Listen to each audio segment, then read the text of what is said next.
हो गया। जब फाउंडेशन स्ट्रांग होता है तो उसके ऊपर जो भी बनाया जाता है वो टिकता है।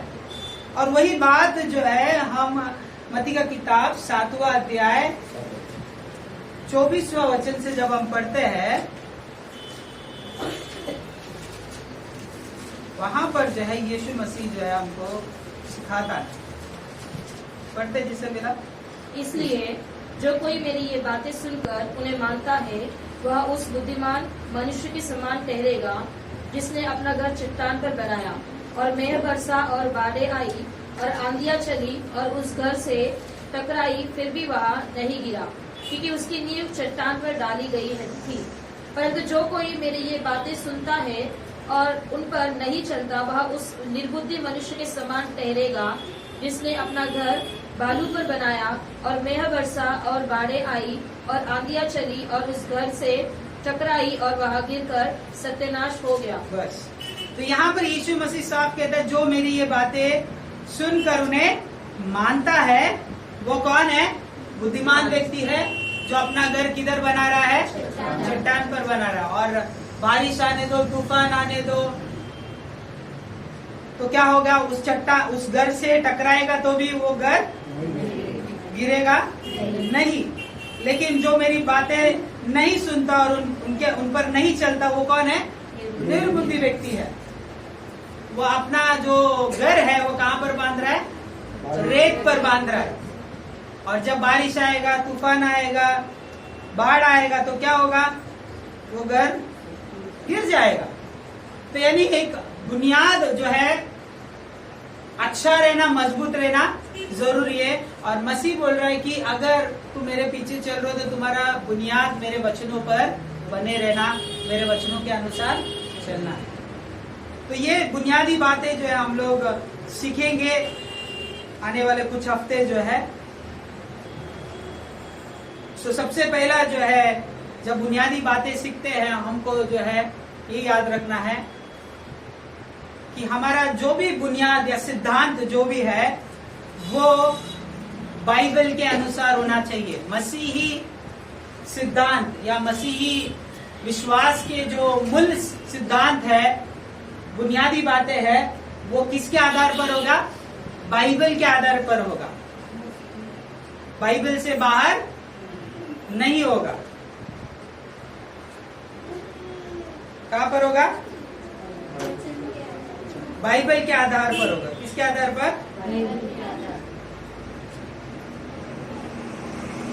तो आज का जो विषय है उसमें मतलब फंडामेंटल्स ऑफ क्रिश्चियन फेथ में जो है व्हाट इज बाइबल, बाइबल क्या है।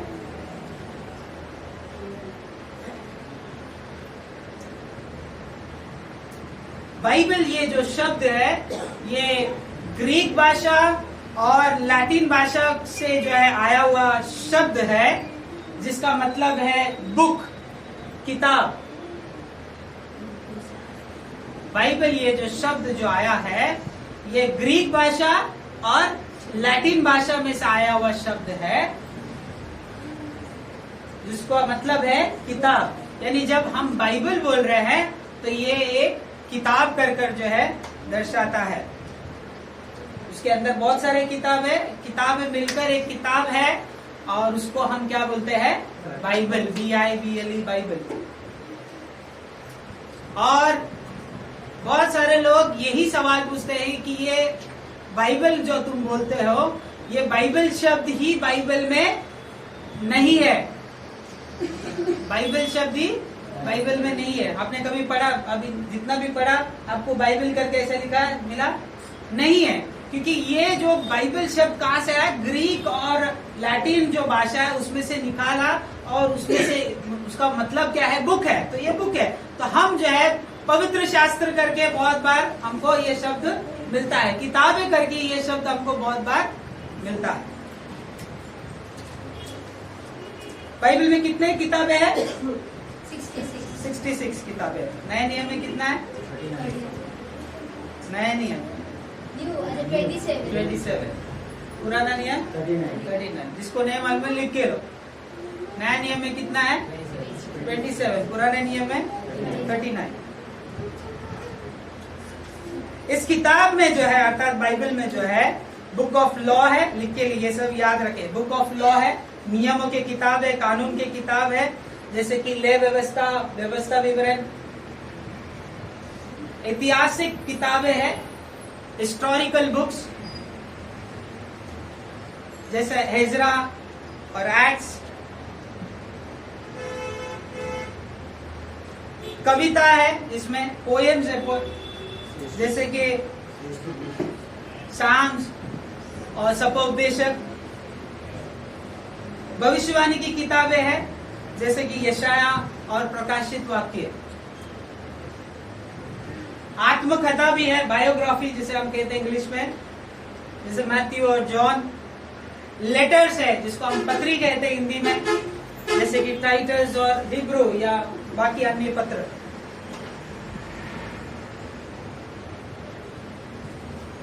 इसको कुल जो है 40 ऑथर्स यानी लेखक लोगों ने लिखा है ओवर ए पीरियड ऑफ, मतलब 1500 साल के दरमियान जो है 40 जो है ऑथर्स अर्थात लेखकों ने इनको लिखा है, इन किताबों को, जिनमें से कुछ राजा है, कुछ जो है मछुआरे हैं, कुछ जो है चरवा है, कुछ कौन है याजक है, प्रीस्ट है, कुछ गवर्नमेंट ऑफिशियल्स है, कुछ जो है डॉक्टर्स है, कुछ जो है किसान है। तो किसी एक क्लास के लोगों ने या किसी एक व्यक्ति विशेष ने जो है जब इसको लिखा तो किसी एक व्यक्ति ने, लेकिन 40 लोगों के करीब जो है 1500 साल के दरमियान, अब सोचे कितना बड़ा पीरियड है, और उसको लिखा।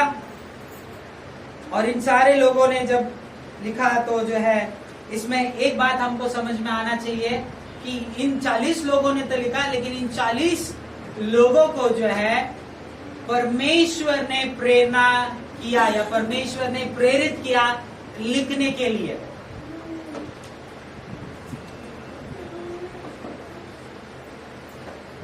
परमेश्वर ने प्रेरित किया इसको लिखने का। तो उसका मतलब इस सारांश में हमें आना है, इस सारांश में हमें आना है, अर्थात बाइबल भी हमें यह सिखाता है कि इसका एक ही लेखक है,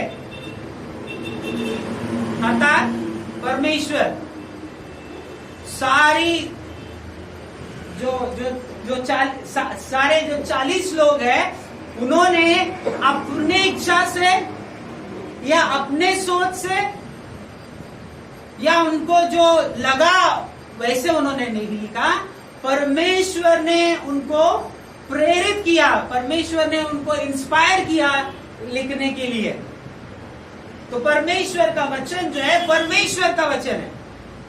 इसलिए हम ऐसे नहीं बोलते दाऊद का वचन, हम ये नहीं बोलते कि सैमुअल का वचन, हम ऐसा नहीं बोलते कि लूका का वचन। हम भले बोलते कि लूका का किताब ऐसे कहते हैं, लेकिन हम जो है अंत में इस बात पर आते हैं कि इस लूका ने जो लिखा वो अपने आप से नहीं लिखा, परमेश्वर ने उसको प्रेरित किया और उसने क्या किया, लिखा है। दूसरा तिमुथियुस 3 अध्याय 16 वचन, ये बायट रहना चाहिए। किसी को आता है? संपूर्ण पवित्र शास्त्र परमेश्वर की प्रेरणा से रचा गया। पढ़ो।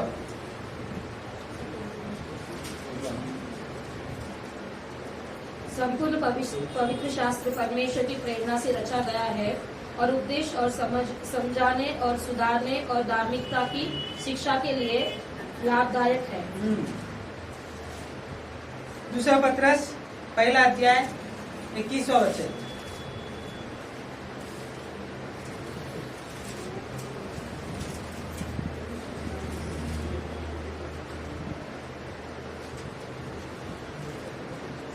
कोई भी भविष्यवाणी मनुष्य की इच्छा से कभी नहीं हुई, पर भक्त जन पवित्र आत्मा के द्वारा उभारे जाकर परमेश्वर की ओर से बोलते थे। बस, तो जो भी भक्त है परमेश्वर पवित्र आत्मा के द्वारा उभारे जाते हैं, अर्थात इंस्पायर्ड होते थे, प्रेरित होते थे, और पवित्र आत्मा उनको अगुवाई करता था और वो लोग बोलते थे, और वैसे ही जो है किताब भी लिखा गया है। भजन संगीत 12वां अध्याय 6वां वचन।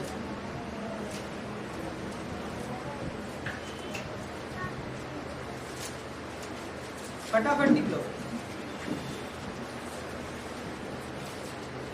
परमेश्वर का वचन पवित्र है, उस चांदी के समान जो मिट्टी पर ताई गई और 7 बार निर्मल की गई हो। परमेश्वर का वचन पवित्र है, प्योर है। सो जो बाइबल हमें जो दिया गया है वो परमेश्वर की ओर से है, और इसको मैं बाद में बोलूंगा, अभी भी इस बात को अपने मन में डालो कि बाइबल जो है परमेश्वर की ओर से आधिकारिक किताब है। बाइबल क्या है? परमेश्वर की ओर से आधिकारिक किताब है, अथॉरिटिव बुक कहते हैं इसको।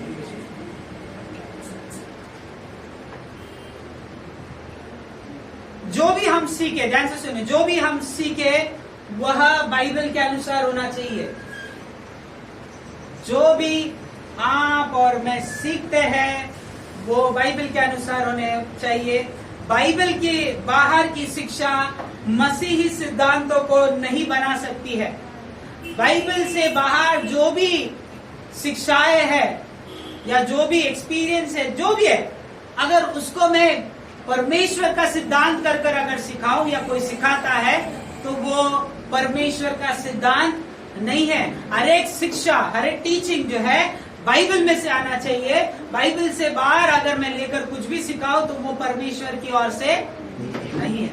तो ये याद रखे कि जो भी सिद्धांत है, जो भी टीचिंग होते हैं, जो भी डॉक्ट्रिन्स होते हैं, वो बाइबल के अनुसार होना चाहिए, बाइबल के बाहर नहीं होना चाहिए।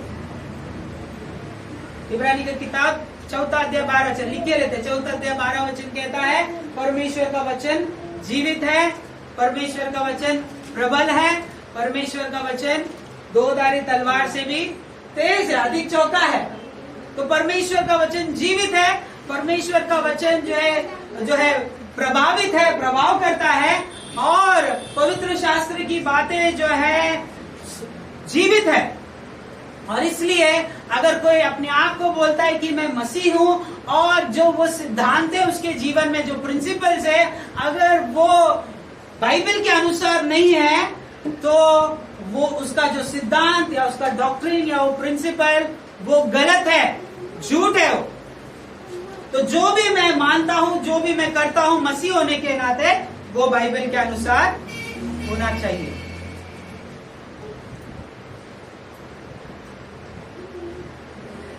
समझ रहे आप?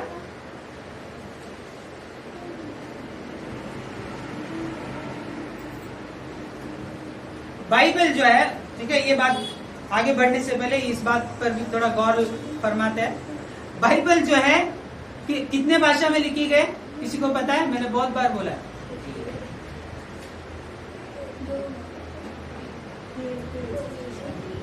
सबसे पहले 3 भाषा हो गया।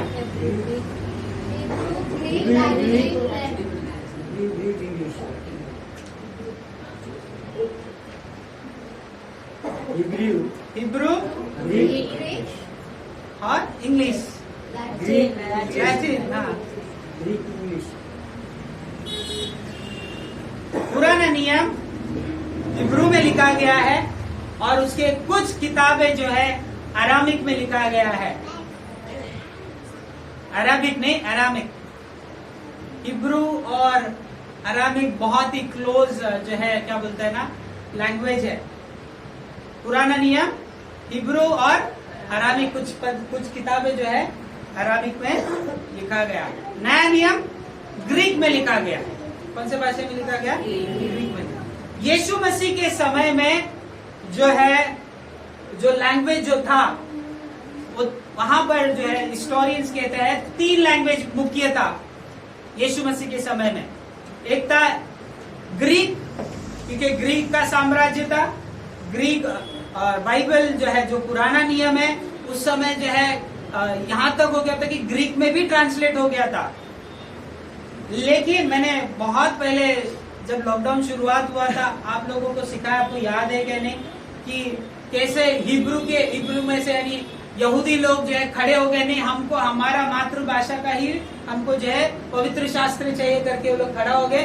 और वो लोग जो है जो उनका मातृभाषा जो हिब्रू है उसको वो कहीं ना कहीं भूल गए थे। लेकिन कुछ लोग खड़े हो गए, उनमें से जो है सदुकी फरीसी भी थे। सदुकी फरीसी उन ग्रुप में से ही आए। सो यीशु मसीह के समय में ग्रीक, हिब्रू और अरामिक भाषा, ये 3 भाषा था। और ज्यादातर बाइबल स्कॉलर्स ये मानते हैं या ये है ऐसा है कि यीशु मसीह जो है अरामिक भाषा में ज्यादा बातें किया। इसलिए बहुत सारे जो बाइबल के विरोध में जो बोलते हैं वो लोग बोलते हैं कि बाइबल गलत है क्योंकि यीशु मसीह ने तो अरामिक में बात किया, लेकिन लिखा गया इसको ग्रीक, और ग्रीक का जो है उन लोगों का कॉन्सेप्ट है, ऐसा सब ये सब जो है थियरी है। लेकिन बाइबल हमको जो है साफ दिखाता, बाइबल सही है, इस बात पर हमको चलना है। तो यीशु मसीह ने हाँ अरामिक में बात किया, लेकिन ये भी जानना है कि यीशु मसीह 100% क्या है, मनुष्य है और 100% परमेश्वर। तो उसको लैंग्वेज, उसको बैरियर नहीं था। 12 साल की उम्र में वो सवाल जवाब कर रहा है, तो उतना बुद्धिमान भी था यीशु मसीह। लेकिन बाइबल के कुछ पद जब हम पढ़ते हैं, यीशु मसीह जब बोलता है तो वो अरामिक भाषा में है। आप चाहे तो आप उसको घर पर जाकर पढ़ सकते हैं। मत्ती का किताब 27वां अध्याय 45 वचन, जहाँ पर यीशु मसीह कहता है, हे परमेश्वर तूने मेरे हाथों को क्यों छोड़ दिया। तो वहां पर जो है वो शब्द जो है यीशु मसीह ने अरामिक में कहा।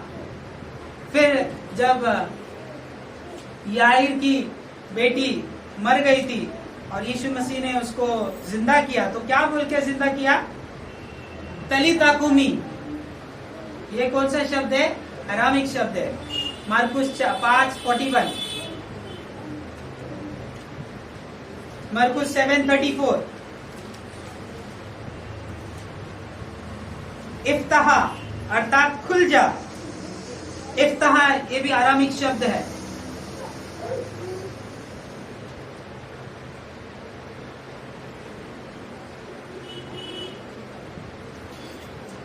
तो यीशु मसीह के समय में अरामिक भी भाषा था, हिब्रू भाषा भी था और ग्रीक भाषा भी था।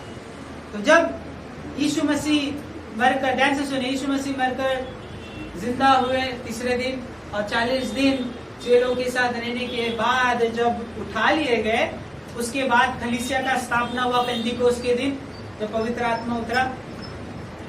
और उसके बाद कुछ सालों बाद जो है, जो प्रेरित है, प्रेरित पौलुस है और प्रेरित पत्रस है, याकूब है, इन लोगों ने क्या किया, नया नियम लिखना शुरुआत किया। वो लोग किताबें लिख रहे थे तभी। मत्ती ने यीशु मसीह का सुसमाचार लिखा, मरकुस ने लिखा। तो ये कुछ सालों के दरमियान जब इसको लिखा गया, तो इसको जब पूरी रीति से ग्रीक में लिखा गया। और जो भी लिखे उन्होंने, वो जो है अलग अलग जगह भेजा जाता था, अलग अलग कलीसिया में जाता, वो वहां पर पढ़ते थे। फिर ऐसा हो गया कि उसका कॉपीज बनने लग गया। जो वो किताबें है या जो पत्री है, उसके कॉपीज, ग्रीक का कॉपीज बनते गया। फिर करीबन यीशु मसीह के जो है माना जाता है 200 साल के बाद जो है लैटिन भाषा का जो प्रभाव जो है काफी बढ़ने लग गया। और जो है वहां पर जो है लैटिन भाषा में जो है उन बाइबल को जो है, उन किताबों को जो है क्या करने लग गया, ट्रांसलेट। उस दरमियान भी जो लोकल लैंग्वेज थे, तो जैसे जैसे उनके पास ग्रीक आता था, तो वो लोग अपने लैंग्वेज में भी जो है ट्रांसलेशन करते थे, कर ऐसा माना जाता है। लेकिन लैटिन भाषा का प्रभाव ज्यादा था, इसलिए जो है 200 साल के बाद, करीबन 400 साल, जैसे यीशु मसीह मरकर जिंदा होने के बाद, यीशु मसीह का पुनरुत्थान होने के बाद का जो 400 साल है कलीसिया का, वो माना जाता है कि लैटिन भाषा में तब जो है बाइबल को ट्रांसलेट किया गया। और लैटिन भाषा का क्या बोलते हैं, जो है मूल था, लैटिन भाषा। कलीसिया में जो है ज्यादातर जो है लैटिन। तो ये करीबन 1000 साल का जो मैं इतिहास बता रहा हूँ, सारांश में, मैं पूरा डिटेल में नहीं जाऊंगा। और 1000 साल में जो है ऐसा दौर आया कि कलीसिया में बहुत कुछ गड़बड़ी आई। क्यों? क्योंकि जो बाइबल जो था वो सिर्फ लैटिन भाषा में था और वो सबके पास उपलब्ध नहीं था। आज आपके पास जैसा बाइबल है ना, उस जमाने में बाइबल बहुत रेयर था, मिलता नहीं था बाइबल, क्योंकि प्रिंटिंग प्रेस का जमाना नहीं था, हाथ से लिखे जाते थे। तो जब कलीसिया बढ़ते गए, लेकिन कलीसिया क्या होते गया, बिखरते भी गया। कलीसिया जो है गलत शिक्षाओं में भी पड़ता गया। किस लिए? क्योंकि उनके पास परमेश्वर का वचन सही से नहीं था और लोगों ने जो अपना रीति रिवाज, अपने परंपराएं जोड़ते गए। और समय आया 1380। कौन सा साल? 1380। 1380 में लैटिन भाषा से पहली बार जो है ट्रांसलेशन किया गया इंग्लिश में, जिसने ट्रांसलेट किया, जॉन विक्लिफ करके उनका नाम है। 1380 में उन्होंने न्यू टेस्टमेंट को ट्रांसलेट किया और 1382 में 1382 में जो है ओल्ड टेस्टमेंट का जो है उन्होंने ट्रांसलेट किया। उसके बाद फिर और काफी सारे लोग जो है ट्रांसलेशन के काम में जुड़ते गए। लेकिन ये जो शुरुआती में जितने लोगों ने भी बाइबल को ट्रांसलेट किया, सब ज्यादा लोगों को जो है मारा गया। किस लिए? बाइबल ट्रांसलेट करने के लिए। इसलिए आपको और मुझे काफी सीरियस होना है बाइबल को जब हम देखते हैं। बहुत सारे लोगों का खून बहा आपके और मेरे हाथ में बाइबल आने के लिए। तो इसको साधारण रीति से इसको मत लो। किसी ने तो कोई तो खड़ा हुआ, बोला नहीं, बहुत सारे लोगों के पास परमेश्वर का वचन नहीं है और प्रभु ने मुझे चुना है, और उसने निर्णय लिया और काफी स्टडी करने के बाद, काफी जो है बाइबल पढ़ने के बाद उन लोगों ने जो है ट्रांसलेट किया। तो बाइबल को सीरियस नहीं लो थोड़ा। मैं टाइम आएगा बाइबल ट्रांसलेशन का हिस्ट्री और बाइबल और चर्च का जो है हिस्ट्री हम लोग बात करेंगे, लेकिन अभी हम सिर्फ बुनियादी बातें में आपको इस बात को याद रखना कि इसको ट्रांसलेशन करने के लिए बहुत सारा मेहनत किया है, बहुत सारे लोगों ने अपना जान गंवाया है। तो जब भी आप बाइबल पढ़ते हैं तो याद रखें, मसीह के बलिदान को तो याद रखना ही है, लेकिन उनके बलिदान को भी याद रखना चाहिए जिन्होंने मसीह के वचनों के लिए जो अपने आप को बलिदान किया। आमीन। तो सीरियस हो जाओ बाइबल रीडिंग के लिए, टाइम पास करते मत रहो। बाइबल का मुख्य चरित्र या केंद्रीय कैरेक्टर, मेन कैरेक्टर या सेंट्रल कैरेक्टर कौन है पता है? यीशु मसीह।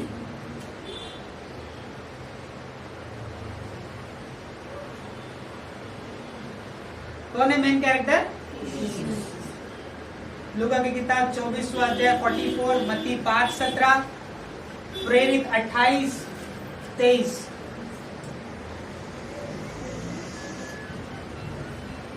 मत्ती का किताब 5:17 में यीशु कहता है, ये मत सोचो कि मैं भविष्यवाणी की बातों को लोप करने आया हूं, बल्कि उनको पूरा करने आया हूं।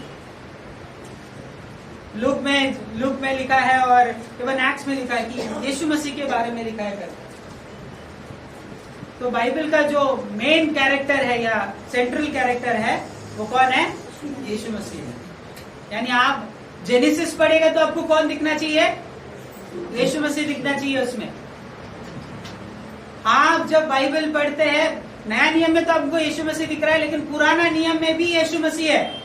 हर एक स्टोरी में जो है यीशु मसीह है, हर एक पोयम में यीशु मसीह। जैसे मैंने शुरुआत में कहा ना, कुछ क्या है पोयम्स है, कुछ हिस्ट्री है और कुछ भविष्यवाणियां है, कानून है, उन सारे चीजों में, इन सारे बातों में जो है, सब बातें जो यीशु मसीह की ओर केंद्रित करता है, यीशु मसीह को दिखाता है।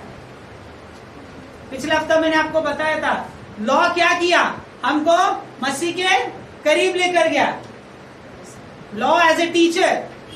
तो ये जो पुराना नियम जब पढ़ते हैं, उधर जो है अपना ब्लेसिंग ढूंढने के लिए बाइबल मत पढ़ो, प्रॉमिस ढूंढने के लिए बाइबल मत पढ़ो, यीशु मसीह को ढूंढो। उसमें हर एक स्टोरी में यीशु मसीह को ढूंढो, क्योंकि बाइबल का मेन हीरो यीशु मसीह है। कई बार हम बाइबल ऐसा पढ़ते हैं कि अरे आज कुछ तो मेरे बारे में इसमें होगा, अरे इसमें आपके बारे में और मेरे बारे में से ज्यादा जो है हमारे बारे में, लेकिन जो जो जो कोर है, जो मुख्य है, वो यीशु मसीह है। तो जब भी बाइबल पढ़ेंगे, यीशु मसीह को ध्यान में रखते हुए और यीशु मसीह को ढूंढना है इसमें, ना कि अपने आप को। नया नियम में आपका पूरा खुलासा हो गया क्या है, यहाँ पर मैं पाप पे मरे हुए थे, लेकिन मसीह यीशु के कारण मसीह यीशु ने आपके और मेरे जगह में जो है अपने आप को बलिदान किया, क्रूस पर बलिदान हुआ, और तीसरे दिन जी उठा। जो भी उस पर विश्वास करेगा वो नाश नहीं होगा, बल्कि अनंत काल का जीवन पाएगा। तो मेन जो सेंट्रल कैरेक्टर है, हमको हर वक्त याद रखना है कि कौन है उसका, हमें। अब वापस आते हैं, जो मैंने कहा, जो भी हम सीखते हैं, जो भी हम सीखते हैं, वो क्या होना चाहिए, बाइबल के अनुसार होना चाहिए, बाइबल के बाहर का कुछ भी नहीं होना चाहिए। भले ये बाइबल सालों पुराना है, लेकिन ये बाइबल जो है परमेश्वर का वचन है। आमीन। ये क्या है, परमेश्वर का वचन है, जीवित वचन है। तो इसमें जो है इसमें से कुछ नया निकालने की जरूरत नहीं है। इसमें जो भी है वो हमेशा हमेशा के लिए फ्रेश है। इसलिए आप कितने भी बड़े बड़े परमेश्वर के दासों को पूछो जो 50-50 साल 60-60 साल मसीह में है, और आज भी वो बोलते कि मैं आज भी जो है सीख रहा हूं परमेश्वर का वचन। क्योंकि कोई ये नहीं बोल सकते कि मैंने सब कुछ सीख लिया, जीवित है। और इससे बाहर जो है कोई भी सिद्धांत, मसीही सिद्धांत हम बना नहीं सकते हैं। पहला कुरिन्थियों का किताब 4 अध्याय 16 वचन। इसलिए मैं तुमसे विनती करता हूँ कि मेरी सी चाल चलो। इसलिए मैंने तीमुथियुस को, जो प्रभु में मेरे प्रिय और विश्वास योग्य पुत्र है, तुम्हारे पास भेजा है। वह तुम्हें मसीह में मेरा चरित्र स्मरण कराएगा, जैसे कि मैं नहीं, पहला कुरिन्थियों 4 अध्याय 6वां वचन।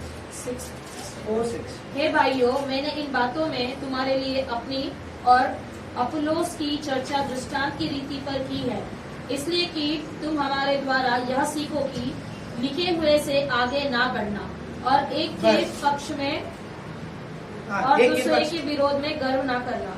अपने बाइबल में अंडरलाइन कर ले, लिखे हुए से आगे ना बढ़ना। जो भी बातें लिखी हुए, संपूर्ण पवित्र शास्त्र परमेश्वर की प्रेरणा से रचा गया है, लिखा गया है। तो जो भी इस बाइबल में लिखा गया है उससे आगे ना बढ़ना कहकर परमेश्वर का वचन हमको कहता है।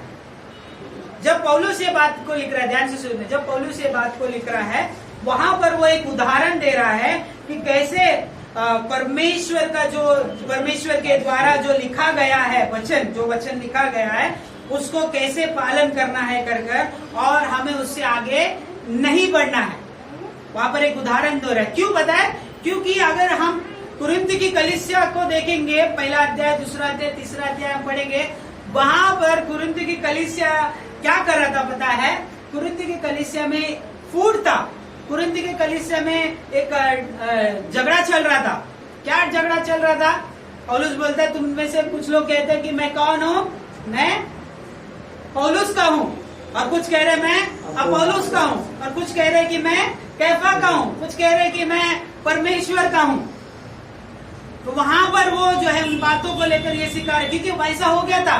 लोग जो है, कुरिन्थ की कलीसिया के लोग जो है, मसीह के ऊपर अपना ध्यान रखने के बजाय अब वो जो है दल में बदल गए थे। कोई बोला था मैं पौलुस के पीछे चलूंगा, कोई बोला था मैं अपोलोस के पीछे चलूंगा। लेकिन पौलुस जो है अपना उदाहरण के द्वारा, जैसे वो कहता है कि मैंने इन बातों से तुम्हारे लिए अपनी और अपोलोस की चर्चा दृष्टांत की रीति पर की है। एक एग्जाम्पल देकर, वो उदाहरण देकर जो स्थापित करता है कि जो भी परमेश्वर ने लिखा है, परमेश्वर ने दिया है वचन, उससे आगे किसी को बढ़ना। जब वो यहाँ पर सिर्फ इसी कलीसिया के लिए नहीं है, वो जो है विस्तार रूप में से देखा जाए तो आज की कलीसिया के लिए भी ये लागू होता है कि आप और मैं जो है वचन जो लिखा है उसके आगे नहीं बढ़ना है। जो लिखा है उसी के अनुसार करना है। इस सिद्धांत से जो है एक बात क्लियर, एक जो सिद्धांत हमको समझना है जिसको कहा जाता है सोला स्क्रिप्चर, SOLA, सोला स्क्रिप्चर।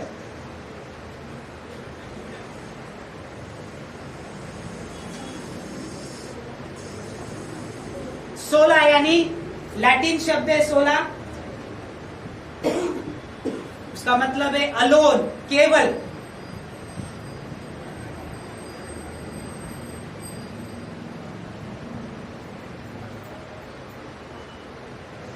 फाइव सोलास है। इस टाइम सिर्फ लिख के लो। जैसा मैंने कहा सोला स्क्रिप्चर यानी स्क्रिप्चर और अलोन, केवल पवित्र शास्त्र। दूसरा सोला फेथ अलोन, केवल विश्वास। तीसरा ग्रेस अलोन,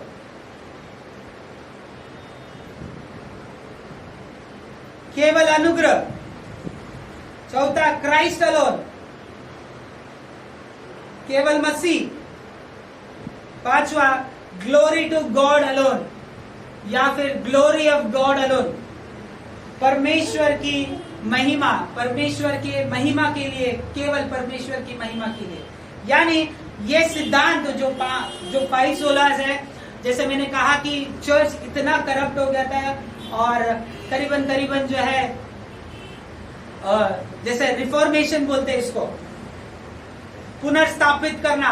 जो भी जिस बात से कलीसिया भटक गया उस बात से वापस कलीसिया को मोड़ने के लिए जब कुछ लोग खड़े हो गए, इतिहास में लिखा गया है, जैसे मार्टिन लूथर है जो सबसे, उन्होंने 92 थीसिस करके 92 स्टेटमेंट्स उन्होंने लिखा, चर्च का बोर्ड में आके जो है लिख दिया कि ये जो है जो पालन नहीं हो रहा है।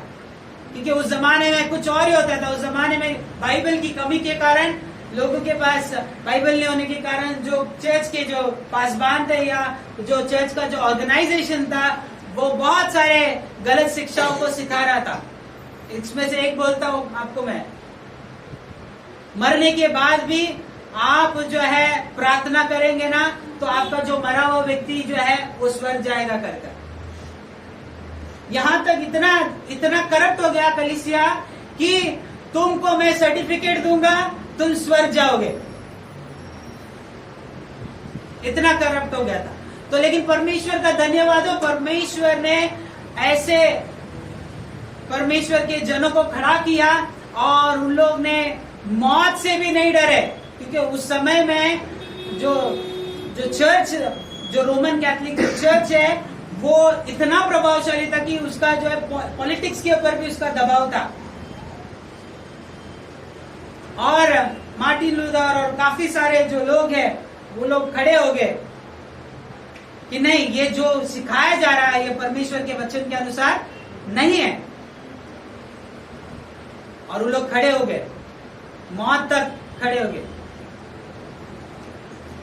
और उस वक्त जो है मार्टिन लूथर और उसके कुछ सालों में जो है कलीसिया में ये जो बात, जो जैसा क्या बोलते हैं ना, रिफॉर्मेशन हुआ, तो दो गुट हो गए, एक रोमन कैथोलिक हो गया, दूसरा जो है प्रोटेस्टेंट हो गया। तो हमको प्रोटेस्टेंट कहते हैं। क्यों प्रोटेस्टेंट कहते हैं? क्योंकि उस जमाने में प्रोटेस्ट किया था कि ये जो भी हो रहा है परमेश्वर के वचन के अनुसार, ये जो भी हो रहा है विश्वास के अनुसार नहीं हो रहा है, ये जो भी हो रहा है परमेश्वर की महिमा के लिए नहीं हो रहा है। यहाँ पर जो भी वो देख रहे थे परमेश्वर के वचन के अनुसार नहीं है करके वो देख रहे थे। तो ये 5 सोलास का एस्टैब्लिश हुआ वहां पर। पहले 3 सोलास हुआ, फिर उसके बाद और 2 सोलास हुआ, लेकिन आप जो मोटा मोटा मैं जो कह रहा हूं वो ये 5 है, और वो आज भी लागू होता है। केवल वचन, केवल विश्वास, केवल मसीह, केवल अनुग्रह और केवल परमेश्वर का महिमा। कुरिन्थियों के विश्वासी, ध्यान से सुनिए, अभी वही 4:14, 4:6 के हिसाब से मैं बोल रहा हूं। कुरिन्थियों के विश्वासी अपनी प्राथमिकताओं और अपने विचारों के साथ ऐसा व्यवहार कर रहे थे मानो वे परमेश्वर के लिखित वचन से कहीं अधिक महत्वपूर्ण है। तो ये सिर्फ वहां पर अभी बीच में ही नहीं हुआ, ये पौलुस के जमाने में भी हो रहा था, जहां पर लोग जो है परमेश्वर के वचन से ज्यादा, 16 स्क्रिप्चर, केवल पवित्र शास्त्र से भी ज्यादा अपने विचारों को, अपने प्राथमिकताओं को जो है क्या कर रहे थे, अधिक जो है महत्वपूर्ण या अधिक महत्व दे रहे थे। किससे ज्यादा? परमेश्वर के वचन से ज्यादा अपने विचारों का, अपने प्राथमिकताओं का, या तक मैं ऐसा बोल सकता हूं अपने ट्रेडिशंस का भी क्या कर रहे थे, महत्व दे रहे थे। बोलो तो ये जरूरी है। लेकिन पौलुस क्या करता है? पौलुस स्पष्ट रूप से उन्हें बताता है कि उनके अपने अगुवे, किनके? कुरिन्थ के कलीसिया के उनके अगुवे अर्थात पौलुस और सीला जैसे लोग पवित्र शास्त्र की सीमा से बाहर जाने की कल्पना भी नहीं करते हैं और ना ही उन्हें करना चाहिए। पौलुस एक अगुवा होने के नाते, प्रेरित होने के नाते उसने कुरिन्थ कलीसिया को स्थापना किया।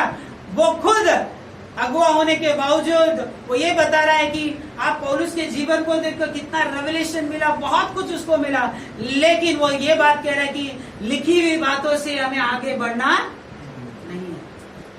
और वही सिद्धांत आज हमें भी लागू है कि लिखी हुई बातों से आप और मैं आगे बढ़ नहीं सकते। जो बाइबल में लिखा है उसके अनुसार हमको चलना है, यह हमारा कर्तव्य है और हमको इसी के अनुसार चलना है। यह विचार, ध्यान से सुनिए, यह विचार मसीही जीवन और मसीही सिद्धांत की हमारी समझ के लिए बहुत प्रमुख बात है, बुनियादी बात है। कौन सा विचार? जैसे पौलुस ने कहा कि लिखी हुई बातों से आगे नहीं बढ़ना है।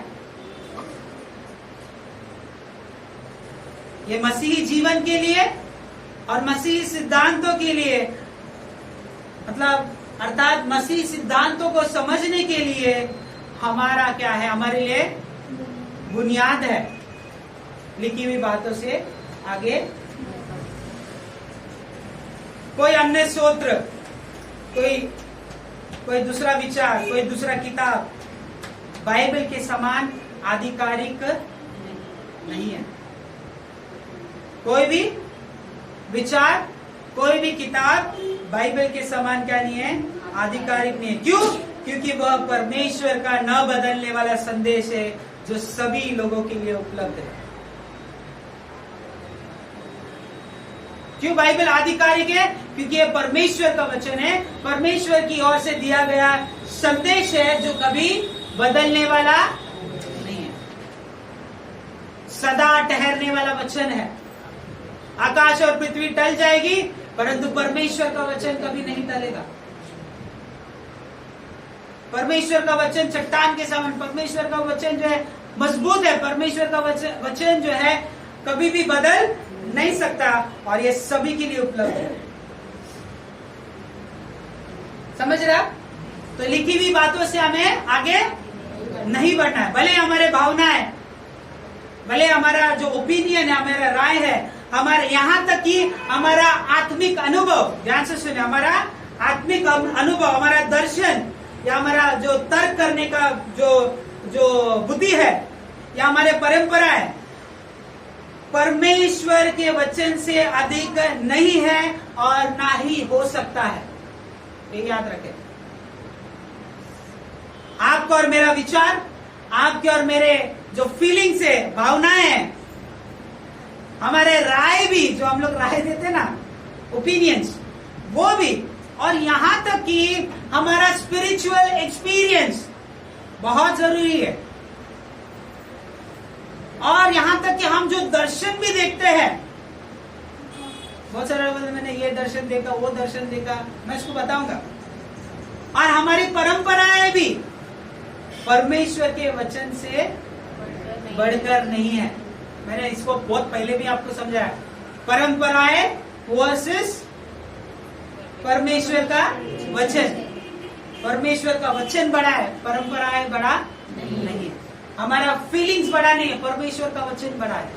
हमारा जो ओपिनियन बड़ा नहीं है, परमेश्वर का वचन बड़ा है। हमारा स्पिरिचुअल एक्सपीरियंस बड़ा नहीं है, परमेश्वर का वचन बड़ा है। हम जो दर्शन देखते हैं वो बड़ा नहीं है, बल्कि परमेश्वर का वचन बड़ा है। 16 स्क्रिप्चर केवल परमेश्वर का वचन। जो बाइबल में नहीं है वो सच नहीं है। इस बात को अपने मन में, अपने दिल में उतार लो। जो बाइबल में नहीं है वो सच नहीं है। जो बाइबल अर्थात जो बाइबल से संबंधित नहीं है, या बाइबल में शामिल नहीं है, या बाइबल से जुड़ा हुआ नहीं है, वो सच नहीं है। इस बात को ध्यान में रखें।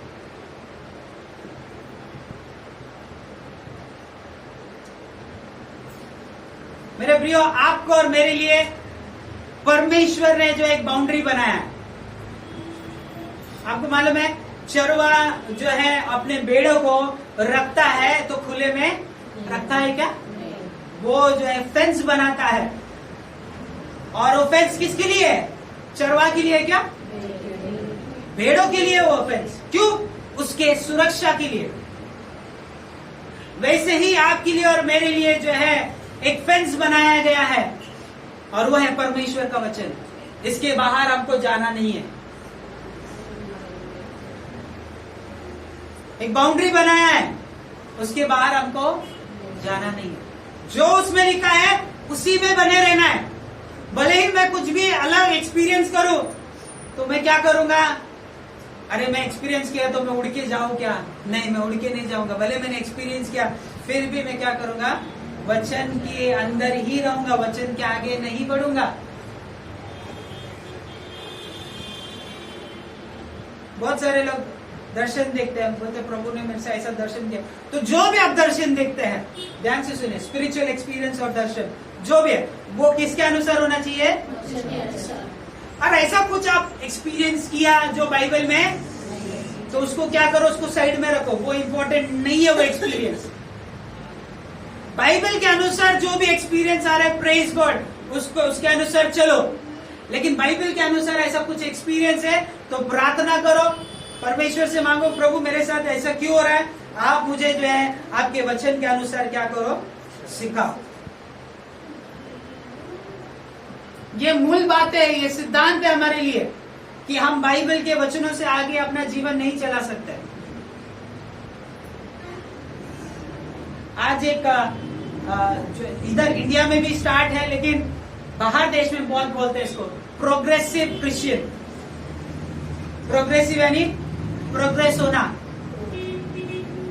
तो वो लोग जो है प्रोग्रेस मतलब वचन के आधार पर नहीं, मतलब उनका एक्सपीरियंस नहीं, बाइबल के टाइम में ऐसा नहीं था, इसके लिए नहीं लिखा है तो अभी हम कर सकते हैं। नहीं नहीं नहीं, बाइबल में जो परमेश्वर ने बोला उसके अनुसार ही हमको करना है, उसके बाहर नहीं करना। बाइबल के बाहर से कुछ भी हम सिद्धांत, मसीही सिद्धांत, अगर वो सिद्धांत बनाया है तो वो मसीही सिद्धांत नहीं है। बाइबल उसको जो है उसके पर कोई भी छाप नहीं लगाता है। परमेश्वर का वचन बोलता है मेरे अंदर में से नहीं है तो मेरा नहीं है, बात खत्म।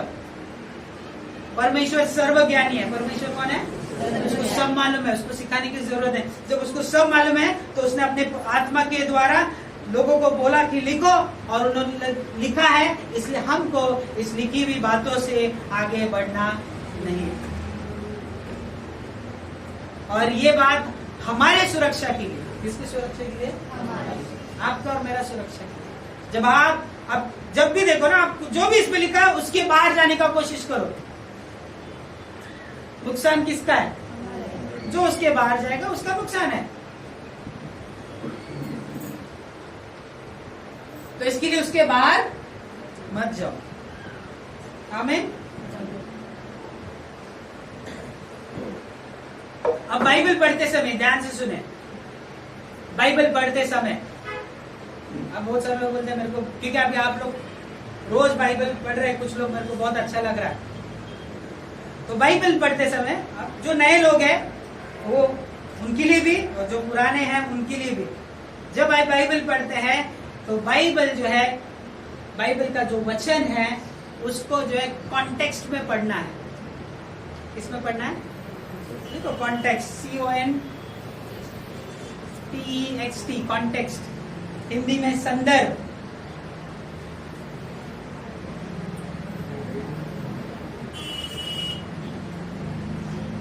बाइबल कैसे पढ़ना है?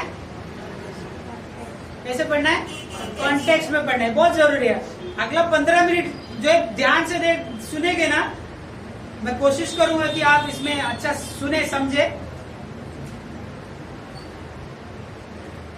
क्यों मैं बोल रहा हूं कॉन्टेक्स्ट, और ये नहीं रहेगा तो जो मसीह बोलते हैं वो काफी गलत शिक्षाओं में जाते हैं, काफी गलत विचारधाराओं में जाते हैं, और अपना ही प्रकार का क्या लेकर आते हैं, सिद्धांत या टीचिंग या बोल सकते हैं क्या, रेवलेशन लाते हैं, अपना ही रेवलेशन। जब हम वचन को संदर्भ के अनुसार या कॉन्टेक्स्ट में नहीं पढ़ते हैं। कॉन्टेक्स्ट यानी किसी को पता है कॉन्टेक्स्ट मतलब? कभी सुना है कॉन्टेक्स्ट? संदर्भ कभी सुना है? संदर्भ अवसर, हाँ? मौका, ओके। नियम अनुसार संदर्भ यानी, मैं एक उदाहरण दूंगा, ठीक है। अब मेरा बेटा जो है रो रो के ना आता है मेरे घर पे, और आके बोलता है मुझे जो है जॉन ने मारा, और मैं जो है मैं उसको पूछता नहीं क्यों मारा, क्या ना, वो गाली बोल दिया मारा, तो मैं अभी क्या करूंगा, जॉन को बोला क्यों मारा रे तू, क्यों ऐसा मारा, तो समझ में नहीं आता क्या, ऐसा वैसा चिल्लेगा। तो जॉन क्या बोलेगा मालूम है? पहला संदर्भ तो जानो, सिचुएशन, कॉन्टेक्स्ट तो जानो कि मैंने उसको क्यों मारा। समझे? नहीं समझा? क्यों मारा, किस लिए मारा। अगर मैं ऐसे ही उसको जाने बिगर बोल दूं तो मैं क्या हूं, मैं गलत विचारधारा में जा रहा हूं, मैं गलत कर रहा हूं। जब मेरे को जॉन बताएगा, मुझे मालूम पड़ेगा कि हाँ जॉन ने जो मारा रेनाल्ड को, उसका गलती था रेनाल्ड का, उसने कुछ किया, जॉन ने वार्निंग दिया फिर भी वो नहीं सुना, फिर भी नहीं सुना, फिर जॉन ने मारा, और रेनाल्ड ने क्या किया, मेन बात बताए नहीं कि क्यों मारा, सिर्फ बोला कि मारा। तो इधर पूरा स्टोरी क्या हो गया, गड़बड़ हो गया। आप पिक्चर देखते हैं ना, आप पिक्चर देखते तो आपको मालूम है स्टार्टिंग से आप देख रहे हैं तो एंड तक आपको समझ में आए। अब बीच में कोई, आप स्टार्टिंग से देख रहे हैं, बीच में कोई आता है और वो बीच में से पिक्चर देखता है, तो क्या होता है, उसको पिक्चर समझ में आता है? नहीं समझ में आया। क्यों? क्योंकि उसका जो शुरुआत है वो देखा ही नहीं उसने। तो मतलब कॉन्टेक्स्ट का मतलब ये है कि जो वो क्या बोलते हैं ना, एक घटना जो घटती है, उस घटना के आसपास का जो विवरण करना, वो कॉन्टेक्स्ट बोलते हैं। जो घटना घटती है, यानी जो भी घटना घटा है, उस घटना के आसपास जो भी हुआ है उसका विवरण करना। जैसे एक जो है चेन है, मोती है उसमें, तो एक के पीछे एक, अगर उसमें से एक भी निकल गया तो क्या होगा, टूट जाएगा, वो चेन टूट जाएगा। वैसे ही कॉन्टेक्स्ट हुआ, मतलब एक चेन है, समझ रहे आप? वो चेन में हमको रहना है। जो भी आसपास हो रहा है, मतलब एक घटना के आसपास जो भी हो रहा है उसको बोलते हैं कॉन्टेक्स्ट, यानी बैकग्राउंड। जो भी हुआ, क्यों हुआ, उसका बैकग्राउंड। समझे आप? तो जब बाइबल आप पढ़ते हैं, मार्गरेट को नहीं समझा, जब आप बाइबल पढ़ते हैं, अभी समझ जाएगा थोड़ा देर, जब आप बाइबल पढ़ते हैं तो किस में पढ़ना है, कॉन्टेक्स्ट में। तो मैं 4 पॉइंट देता हूं, उसको पहले लिख के लो फटाफट। एक वचन को उसके आसपास के संदर्भ से अलग नहीं किया जाना चाहिए।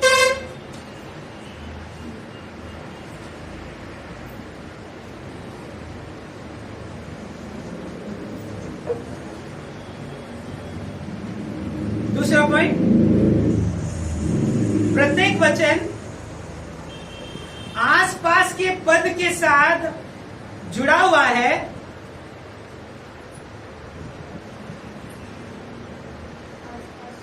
पद के साथ जुड़ा हुआ है, जो संपूर्ण रूप से एक दूसरे के साथ जुड़े हुए हैं, अर्थात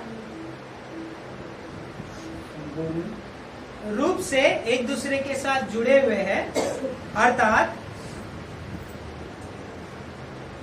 संपूर्ण भाग से जुड़े हुए हैं। प्रत्येक वचन आसपास के पद के साथ जुड़ा हुआ है, जो सब भाग के साथ या संपूर्ण भाग के साथ क्या है, जुड़ा हुआ है। तीसरा पॉइंट, अब वो भाग एक अध्याय को बनाता है, एक चैप्टर को बनाता है। एक वचन, ध्यान से सुने, एक वचन उसके साथ में जुड़ा हुआ कुछ वचन एक पैसेज को बनाता है, एक पैराग्राफ को बनाता है, और वो भाग जो पैराग्राफ का वैसा बहुत सारा भाग जो है एक चैप्टर को बनाता है, अध्याय को बनाता है। और अधिक अध्याय, बहुत सारे चैप्टर और ज्यादा चैप्टर्स जो है उसके साथ गिरे हुए हैं, मतलब उसके साथ जुड़े हुए हैं, जो एक पुस्तक को बनाता है।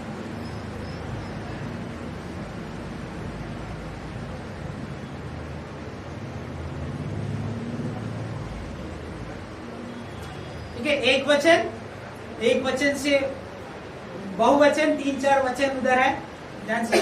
फिर एक पैराग्राफ है, मैं हर वक्त एक पैराग्राफ पढ़ाता आपको, उसका टाइटल पढ़ाता हूँ। वो एक पैराग्राफ मतलब एक वचन, 2 वचन, 3 वचन, 4 वचन, 5 वचन, वो क्या हो गया, एक पैराग्राफ हो गया। फिर और पैराग्राफ से वो क्या हो गया, चैप्टर बन गया। एक और चैप्टर उसमें ऐड हो गया तो क्या हो गया, वो बुक बन गया। समझे, इसको बोलते हैं कॉन्टेक्स्ट। और बहुत सारा बुक से क्या हो गया, बाइबल बन गया।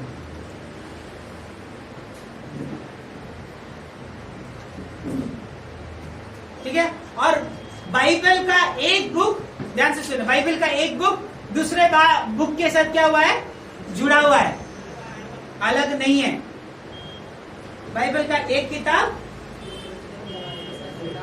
दूसरे किताब के साथ जुड़ा हुआ है। बाइबल का एक वचन में कहीं ना कहीं दूसरे वचन के साथ क्या है, जुड़ा हुआ। मेन सिद्धांत याद, 2 सिद्धांत याद रखो बाइबल का, वचन का।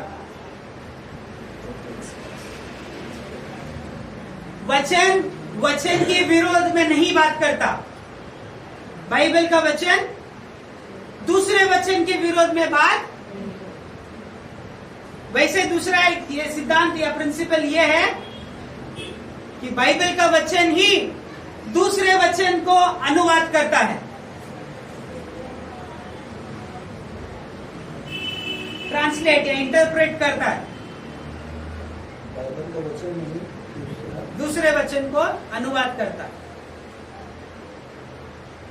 अगर एक जगह ऐसा कुछ लिखा है और दूसरे जगह अगर आप पढ़ते हैं उसमें कुछ दोनों में अंतर है, या ये जो है ऐसा बोल रहा है, ये इसके पूरा उल्टा बोल रहा है, ऐसा नहीं है। आपको भले वैसे दिखाई देगा, लेकिन जब आप कॉन्टेक्स्ट के अनुसार पढ़ोगे, मतलब वो एक वचन लेकर वो वचन के साथ जो आजू बाजू वाला वचन को लेकर पढ़ेगा, फिर वो आजू बाजू वाला वचन को लेके पूरा पैराग्राफ पढ़ेगा, फिर वो पूरा पैराग्राफ के साथ दूसरा पैराग्राफ को जोड़ेगा, दूसरा पैराग्राफ के साथ वो चैप्टर को जोड़ेगा, वो चैप्टर के साथ जब आप वो बुक को जोड़ेगा तब उसका सही मतलब आपको समझ में आएगा।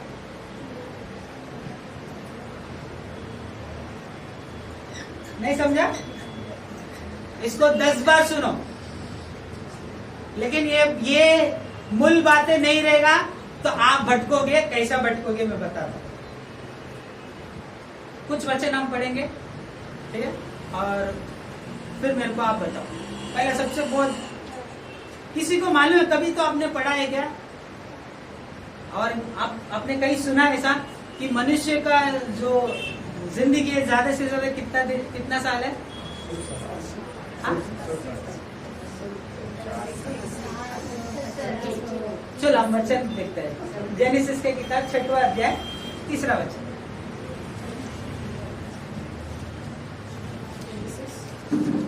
Chapter 6 verse 3। तब यहोवा ने कहा, मेरा आत्मा मनुष्य से सदा विवाद करता ना रहेगा, क्योंकि मनुष्य भी शरीर ही है। उसकी आयु 120 वर्ष की होगी। उसकी आयु कितनी वर्ष की होगी? 120। कितना साल का होगा? 120। अब इससे आप क्या समझते हैं इस वचन से?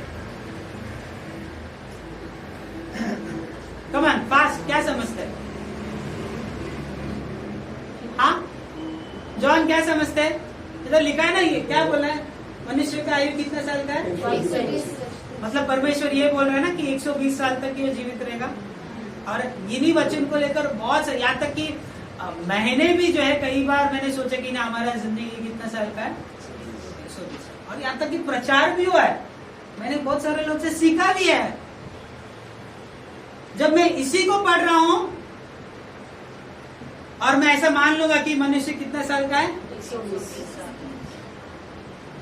लेकिन मुझे बाइबल कैसे पढ़ना है? संदर्भ में। किसमें पढ़ना है? तो ये वचन परमेश्वर ने क्यों बोला?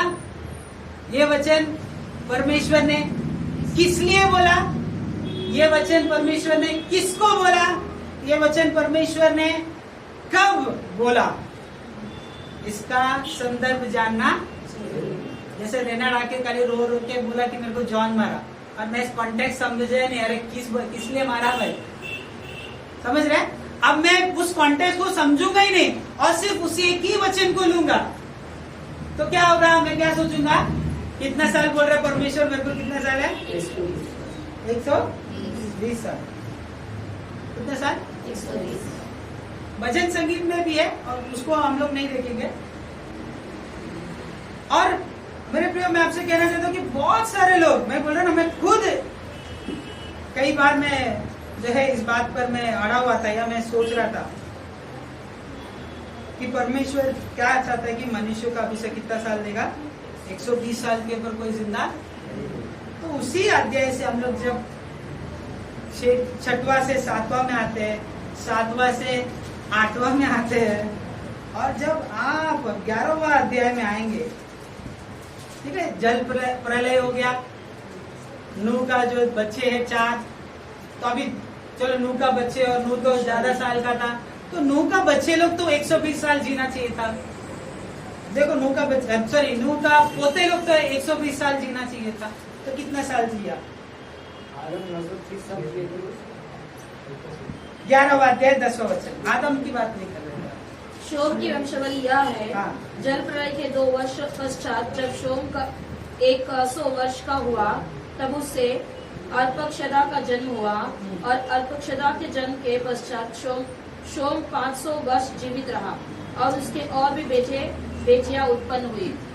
जब अर्पक्षद 35 वर्ष का हुआ, तब उससे शोला का जन्म हुआ, और शोला के जन्म के पश्चात अर्पक्षद 403 वर्ष और जीवित रहा, और उसके और भी बेटियां उत्पन्न हुई। कितना साल जीवित रहा उसका पोता? नूह का पोता कितना साल? 430 साल और जीवित रहा, और उसके और बेटा और बेटी उत्पन्न हुए। तो मतलब ये परमेश्वर तो उधर बोल रहा था 120 साल, तो इधर तो ये कितना साल जिया? आपको मालूम अब्राहम कितना साल जिया? 25:7।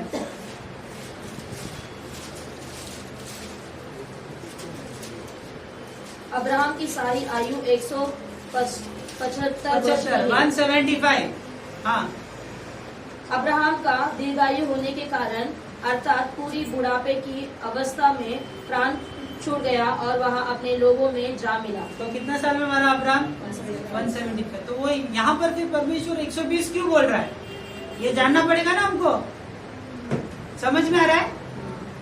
तो इसको बोलते हैं कॉन्टेक्स्ट। ऐसे फाइंड आउट करने का एक, अगर परमेश्वर वहां पर 120 बोला तो यहाँ पर भी सब लोग 120 साल में मरना चाहिए। और स्क्रिप्चर ही क्या करेगा, स्क्रिप्चर को ट्रांसलेट करेगा, अनुवाद करेगा। स्क्रिप्चर के विरोध में बात नहीं करेगा। तो यहाँ पर तो विरोध में आ रहा है या नहीं, समझ रहे हैं ना?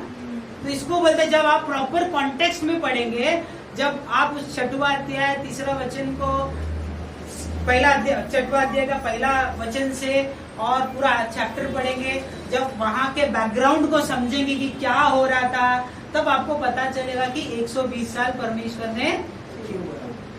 मैं बताऊंगा नहीं, कि तुमको ढूंढना है, बच्चे नहीं है। यिर्मयाह 29:11 फेमस वचन, याद रहना चाहिए तुम लोग को।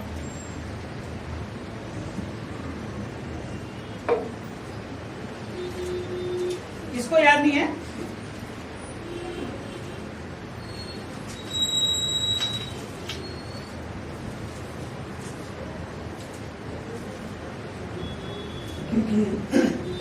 क्योंकि यहोवा की यह वाणी है। हाँ, परमेश्वर की आवाज है। क्योंकि यहोवा की यह वाणी है कि जो कल्पनाएं मैं तुम्हारे विषय करता हूँ उन्हें मैं जानता हूँ, वे हानि की नहीं वरन कुशल ही की है, और अंत में तुम्हारी आशा पूरी करूंगा। प्रेज़ गॉड, कितना अच्छा वचन है ना। और हम लोग बहुत सारे लोगों का बर्थडे में यही वचन भेजते हैं। कुछ लोग बंद कर दिया क्योंकि सिक्का याद है क्या नहीं मांग रहे, भूल गया। सतीश ब्रदर याद है क्या नहीं, सिखाया था मैंने ये वचन के। तो क्या ये वचन अगर मैं ऐसे ही पढ़ूंगा और मैं ऐसे ही लोगों को बांटता रहूंगा तो थोड़ा भयानक बात है। यहां पर हमको क्या करना पड़ेगा, कॉन्टेक्स्ट में पढ़ना पड़ेगा कि ये किसको बोला गया, क्यों बोला गया, कब बोला गया। तो कैसे पता चलेगा आपको? एक वचन से आजू बाजू वाला वचन, आजू बाजू वाला वचन से पूरा पैसेज, एक पूरा पैराग्राफ, फिर पूरा चैप्टर, फिर पूरा किताब, उससे समझ में आएगा इस वचन का अर्थ। अगर आप भी आपको उसका अर्थ समझना है, उसका इमीडिएट थोड़ा उसके एक वचन ऊपर पढ़ो, पढ़ो एक वचन पर।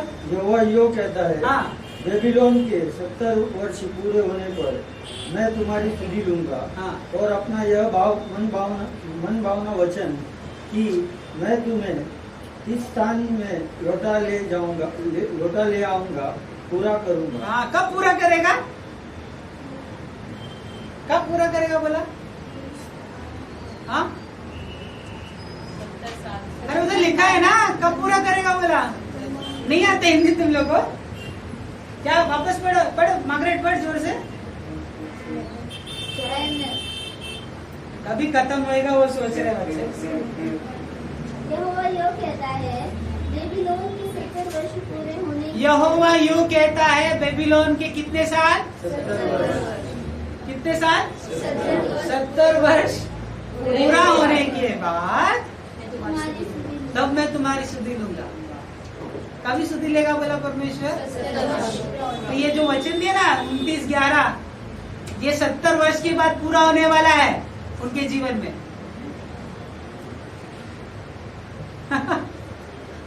मैंने तुम्हारे लिए कल्पना की है, वे आने की नहीं है, विनाश की नहीं है, बल्कि कुशलता की है। और अंत में क्या होगा तुम्हारा?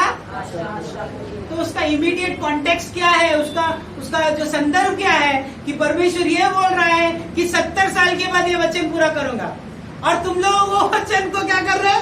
लोगों को बांट रहे। जो 70 साल परमेश्वर बोला था कि 70 साल बाद पूरा होगा। समझ रहे आपको? समझ रहे या नहीं समझ रहे? नहीं समझ रहे? यानी हमें वो 70 का नहीं। वो वचन इजराइलियों को जब वो लोग बेबीलोन में बंदी थे तब वो दिया है वचन। जब आप 27 और 27 भी पढ़ेंगे, 28 कॉन्टेक्स्ट जो है वो ये है कि यिर्मयाह एक भविष्यवाणी करता है, उसके बाद दूसरा एक झूठा भविष्यवक्ता आता है। जब वो बोलता है कि सब कुशल भविष्य प्रभु मुझसे कह रहा है, उसको जाके पढ़ो। क्या बोलता है वो भविष्यवक्ता? प्रभु मुझसे कह रहा है सब कुशल होगा, सब अच्छा होगा, मजा आएगा। तो यिर्मयाह बोलता है या तो वो परमेश्वर का दास है, प्रॉफिट है, या तो मैं है, या तो वो पूरा होना चाहिए या तो मैं जो बोलेगा पूरा होना चाहिए। तो यिर्मयाह क्या करता है, एक लकड़ी लेते है, लकड़ी तोड़ता है और उधर बताता है कि आप लोखंड बताता है, बोलते पहला जो तुमको परमेश्वर ने ठहराया था ना गुलामी, वो लकड़ी के समान था, जल्दी टूट जाता था। अभी इसने भविष्यवाणी किया ना, अभी लोखंड के समान है।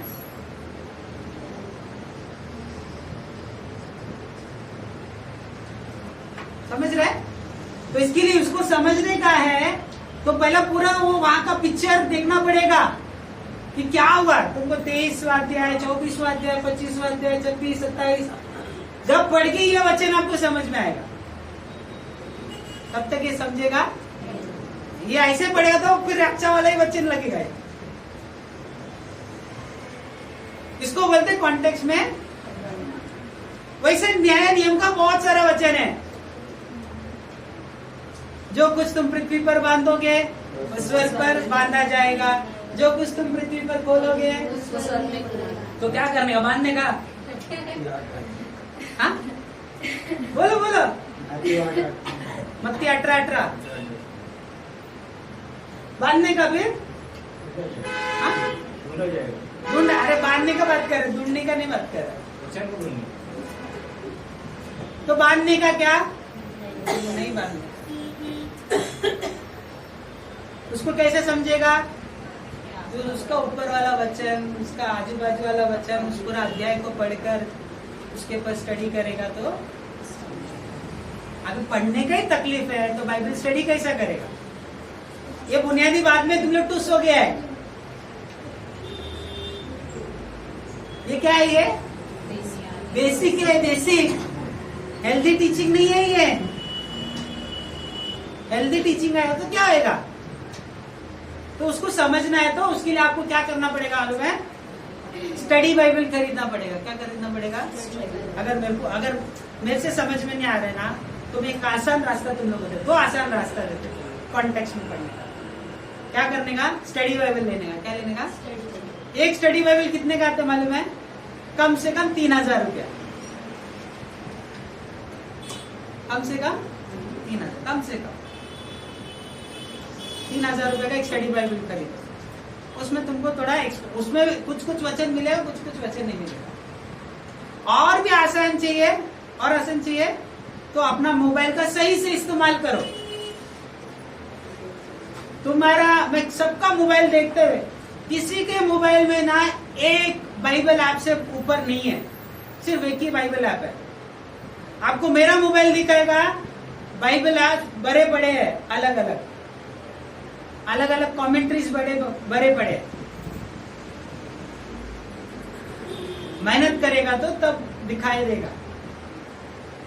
तो बच्चे के सामान एबीसीडी में मत रहो। अभी एबीसीडी ही सिखा रहा हूं, उसमें ही हालत खराब हो रहा है तुम लोग का। तो वचन जब भी हम पढ़ेंगे कॉन्टेक्स्ट में पढ़ना है। उसके बाद तो जब भी कॉन्टेक्स्ट में पढ़ेंगे तो क्यों बोला, कब बोला, किस लिए बोला, किसके लिए बोला, उसका हिस्टोरिकल बैकग्राउंड समझना जरूरी है, इतिहास उसका जानना जरूरी है। तब फिर वो, नहीं तो ऐसे पढ़ते रहेगा तो खत्म फिर। ठीक है? तो मूल सिद्धांत में बाइबल में हम ये याद रखना कि लिखी हुई बातों से हमको आगे नहीं बढ़ना। जो भी टीचिंग्स है आपको, मैं भी जो भी टीचिंग, मैं बार बार मैं भी जो टीचिंग्स देता हूँ उसको चेक करो कि भाई बाइबल में है या बाइबल के बाहर का कुछ भी। आपको अगर कुछ एक्सपीरियंस भी हो रहा है, आपने कुछ सपना देखा, आपने कुछ दर्शन देखा, तो वो भी किसके आधार पर होना चाहिए? मैं भविष्यवाणी भी करूं या कोई और आपके ऊपर भविष्यवाणी करे, वो भविष्यवाणी बाइबल से मेल जोल होना चाहिए। बाइबल के विपरीत होगा तो वो भविष्यवाणी नहीं है। अब मैं समझो मैं अभी भविष्यवाणी कर रहा अगले साल यीशु मसीह आ रहा है ये तारीख में, और तुम लोग क्या करेगा, रोज अभी प्रार्थना रहते परमेश्वर ने हमारे ब्रदर को बताया प्रभु वो दिन में आ रहे तो आएंगे, तो तुम लोग बेवकूफ है, मूर्ख है तुम लोग, क्योंकि तुम लोग परख रहा नहीं है। यीशु मसीह ने बोल दिया कि मेरा आने का जो टाइमिंग है वो पिता के अधीन में, पिता किसको बताएगा नहीं।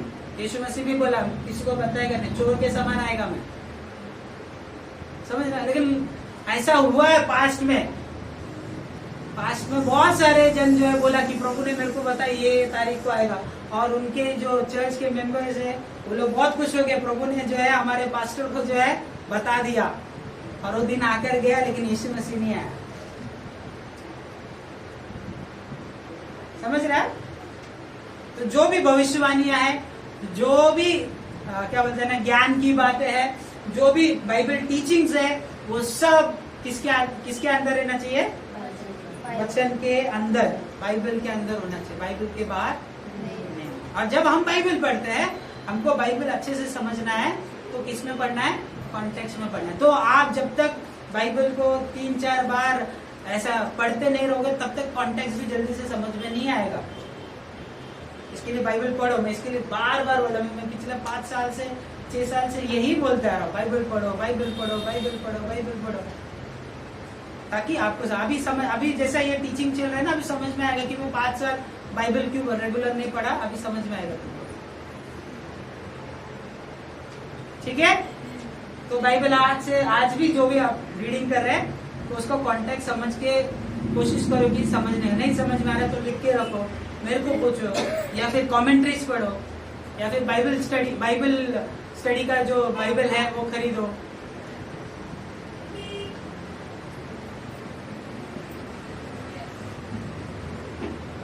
हाँ आया ना।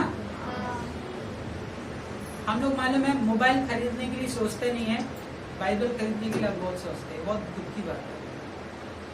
अगर मैं आप सबको पूछूंगा ना कितना बाइबल है, आप बोलेंगे आपके पास एक ही बाइबल है, और किसके पास तो बाइबल भी नहीं है।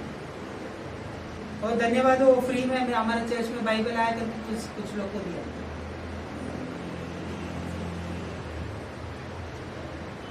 तो इससे समझ में आता है कि तुम्हारा सीरियसनेस कितना है वर्ड ऑफ गॉड के प्रति। बाइबल खरीदो, अच्छा ट्रांसलेशन वाला बाइबल खरीदो, स्टडी बाइबल खरीदो, कमेंट्रीज खरीदो। आमीन। कॉन्टेक्स्ट में और वचन के आधीन में सारी बातें होना चाहिए। और अपने आंखों को बंद करते हैं और प्रार्थना करते हैं। खुदावन यीशु मसीह के नाम से हम प्रभु धन्यवाद करते हैं प्रभु आपकी बुनियादी बातों के लिए, सिद्धांतों के लिए। परमेश्वर बाइबल क्या है और बाइबल कैसे पढ़ना है, इस बात को आपने हमें समझाया, इसलिए मैं धन्यवाद करता हूँ।